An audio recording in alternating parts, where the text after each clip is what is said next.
સુરેન્દ્રનગરના Sayla Chotila national highway પર Dodiya bridge પાસે 5 વાહનોનો અકસ્માત।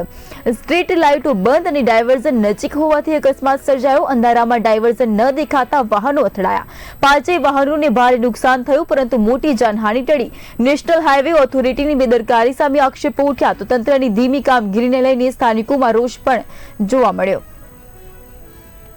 મીડિયા દ્વારા આલો હાઈવે ઓથોરિટીને રજૂઆત કરવા છતાં કંઈક ને કંઈક એવું લાગે છે કે હજી પણ મેં ત્યારે પણ કીધું હતું હાઈવે ઓથોરિટી જાણે કેમ કોઈ મોટો દુર્ઘટના બને ત્યાં સુધી રાહ જોઈ રહી એવું લાગે છે। હાલમાં તમે જો કે ડોળિયા બાઉન્ડ્રીનો જે અત્યારે પુલ છે, પુલ ઘણા સમયથી બિસ્માર હાલતમાં છે। ઘણી વખત આપણે રજૂઆત કરી, ઘણી વખત વિડીયા મેકલ્યા, બધું મેકલ્યું, પણ હજી પણ તંત્ર અને સરકાર બે ઊંઘતું હોય ને એવું લાગે છે।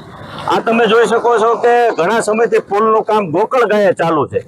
એના કારણે હાલમાં અહીંયા જે ડાયવર્ઝન આપવાનું હોય એનું જે ડિસ્ટન્સ હોવું જોઈએ, એની જગ્યાએ જેવો રોડ ચાલુ થાય, પુલ ચાલુ થાય, ત્યાં બરોબર એમને બોર્ડ મૂક્યા છે, જેના કારણે વાહન ચાલકોને રાતે દેખાય નહીં, અને દેખાણું નહીં એટલા માટે આજે ટ્રિપલ અકસ્માત થયો। એક સાથે 5 વ્હીકલને આજે નુકસાન થયું છે। હવે આમાં મોટી જાનહાનિ થાય તો એનો જવાબદાર કોણ?